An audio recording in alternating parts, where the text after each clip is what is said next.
December 9th, 1980. Thousands gather in stunned silence outside the exclusive Dakota Apartments in New York City. The music world mourns a legend. John Lennon is dead. The night before, the former Beatle had been gunned down as he returned to his apartment at the Dakota. Mark David Chapman, a 25-year-old drifter, was arrested at the scene and charged with second-degree murder. Chapman would later say that he was a longtime fan of John Lennon. The next afternoon, the front page of the New York Daily News carried this haunting image of John Lennon signing an autograph. The adoring recipient was his killer, Mark David Chapman. The now famous picture was taken by Paul Goresh, a 20-year-old amateur photographer from Newark, New Jersey. Like Chapman, Goresh was obsessed with John Lennon. In essence, Paul Goresh and Mark David Chapman are two sides of the same coin. But while Chapman's fixation on John Lennon took a tragic, demented turn, Paul Goresh's pursuit of the ex-Beatle evolved into a unique, friendly relationship. The story behind this story begins 11 years ago. Paul Goresh was a lifelong Beatles fan with an elaborate scheme to penetrate security at the Dakota Apartments and meet his boyhood idol. It was February 12th, 1979. Paul Goresh was a part-time driver for an electronics shop. At noon, he and a friend arrived at the Dakota, posing as TV repairman. Paul carried a copy of John Lennon's first book and a bogus service order to get him in the door. J&J Electronics, we're here to see J. Lennon. Is he expecting you? It's right here on my We went up to the doorman. You know, I showed him the service order. I was acting like because I had wrote J. Lennon, not John Lennon. I wanted to act like I was totally oblivious to who we were going in the apartment of. You know, he didn't even blink at it. It was perfect to him. It was Paul Goresh's lucky day. By coincidence, John Lennon was having problems with his VCR. Lennon's secretary assumed that Lennon had made the service call himself. Stop acting so nervous. Incredibly, the two imposters were allowed to proceed upstairs. I hear him. It's him. He's in the apartment. So I said to Mario, I said, he's in there. I can hear him. I said, we're going to knock on the door. I said, she's going to open the door, and John Lennon's going to be sitting at that table. The adrenaline's really flowing now for me, and I'm really excited, and I'm expecting the secretary. And my chin must have just dropped. J&J Electronic Services here. Because I was in awe of him. I'm just staring at him. I'm amazed that he opened the door. All right, come on in.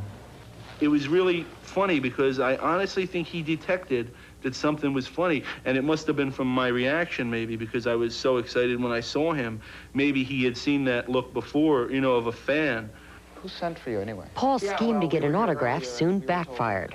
The Lennon household had recently been the target of crank calls and threats. Lennon believed his secretary had called the repairman and became angry because he'd not been consulted beforehand. Come here.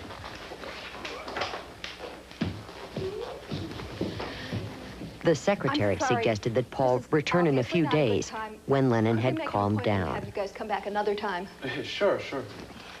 So I was like a little upset. I was proud that I got to at least see him and deal with him, but I was like a little disgusted at the way it turned out, and especially that I didn't get my autograph.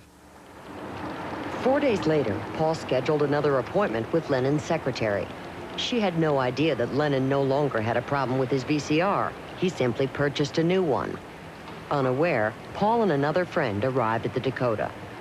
They found Lennon in his first-floor office. This time, Paul Goresh brought a camera. He was real friendly and cordial, and he said, I want to apologize to you guys for my behavior the last time. He said, but I wasn't mad at you guys.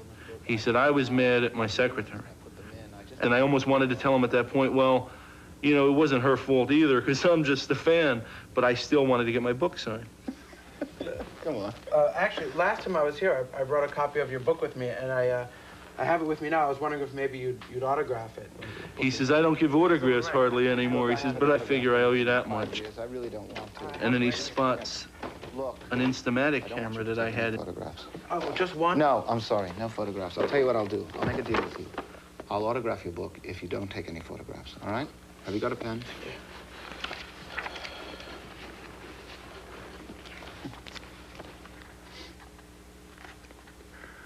Okay. Here's your book. Here's your pen. Here's your camera. And here's your box. Arrivederci Roma. And I felt bad because, like, I knew that was probably, I thought, was going to be the last time I saw him. But I knew I couldn't be a jerk, you know. I mean, he was real nice to me, and I had gotten what I really wanted to get.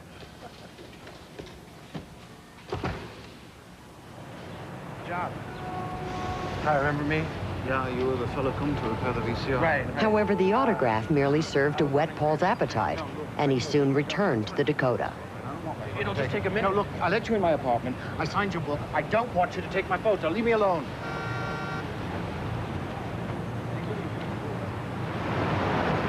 So I figured, well, if he's not going to stop and let me get a picture, I could probably get a telephoto lens, stand across the street from him, follow him, take a few pictures of him.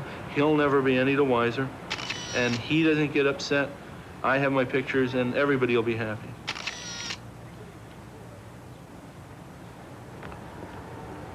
What are you doing? I said no pictures, and you're taking pictures again. It's just one picture. What is one picture going to do? Look, just give me the film. I'm not going to give you the film. It's just one picture. Give me the film. Hey, give me the film. You're taking my...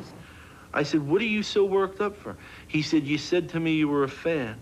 He said, if you're a fan, give me the film. I said, I am a fan. I said, and I only want the pictures because I am a fan. He says, well, if you're a fan, then leave me alone. Fine. Process it. And if you like them, then send me a copy, okay? Right.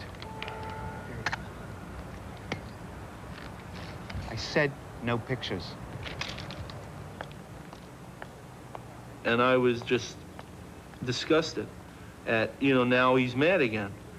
And then I guess I waited probably a month or two, and I went back. John.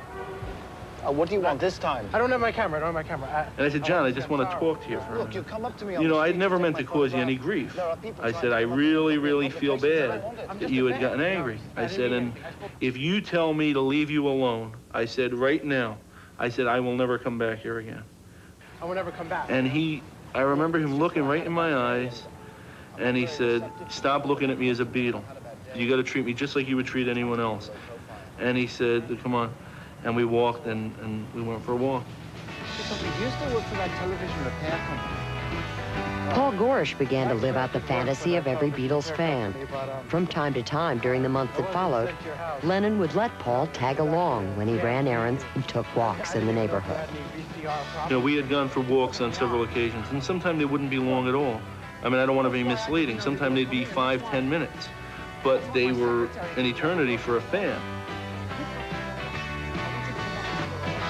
And I remember we were walking one day, and I said to him, if it's not going to hurt our relationship, however little it is, if I could get a picture, you know.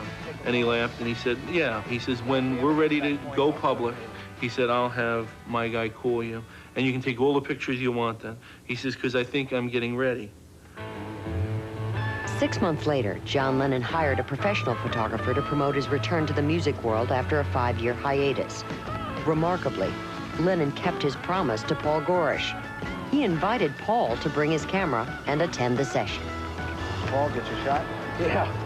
And John turns, and he spots me, and he says, Paul, you made it. And he says, you know, I'm glad. Well, now you can take your picture. And it was funny because, like in the sequence of photos that I took, he's looking at me instead of the guy that they were actually paying. Paul was astonished when this picture was chosen to grace the jacket cover of Lennon's hit single, Watching the Wheels. When that record came out, I was so proud of it because there's only 5 names on the record. You know, there's John's name, Yoko's name, the producer of the record, the owner of the record company, and my name. From that moment on, Paul Goresh was John Lennon's official, unofficial photographer. He became a fixture at the Dakota, documenting Lennon's comings and goings with dozens of informal snapshots. December 8th, 1980 was a day like any other, until Paul Goresh met another John Lennon fan named Mark David Chapman. You waiting for Lennon? Yeah. So he said, I'm waiting to get my album signed. So I said, yeah, fine. So he says to me, where are you from? So I said, I'm from New Jersey. He says, no. I said, where are you from? He says, I'm from Hawaii. I said, where are you staying? Why do you want to know? And with that, he like snapped back, why do you want to know? And I was taken aback because he's the one that came over and initiated the conversation. I didn't even want to talk to this guy because I didn't want to talk to anybody. I wanted to keep John pretty much to myself. And I said to him, look, leave me alone then. I didn't ask you to come over here and talk to me. 3 hours later, John and Yoko left the Dakota for a studio session. Paul Goresh and Mark Chapman were both waiting. Listen, do you have those photos that you were going to show me from... All right. All right. Very studly. Chapman walks up to John and holds the album out. But do you want me to sign it? And John looks at me like, you know, there's something strange. And as he's signing the album, I took a picture of him and Chapman. And after he signs the album, he then turns the album back to Chapman and raises his eyebrows and says, is that all right? And I took another picture with his eyebrows raised. And Chapman says, yeah, and steps back, like just back away. And John turned to me and looked at me like, you know, it's quite strange. As he was getting into the limousine, I took another picture of him. And John got into the limousine, and he was sitting looking at me. And as the limousine was pulling away, he waved to me. And I waved back, and that was the last time I ever saw him. The last picture Paul took that night turned out to be the last photograph ever taken of John Lennon. For most of the world, this picture of John Lennon and Mark Chapman is the only important picture Paul Goresh ever took. Ironically, it may be the one photograph Paul Goresh would like to forget. For him, the dream was over. It seems like a dream now. It definitely seems like a dream now, especially 10 years later. That's why I thank God for the pictures. And I'm very thankful for all the memories.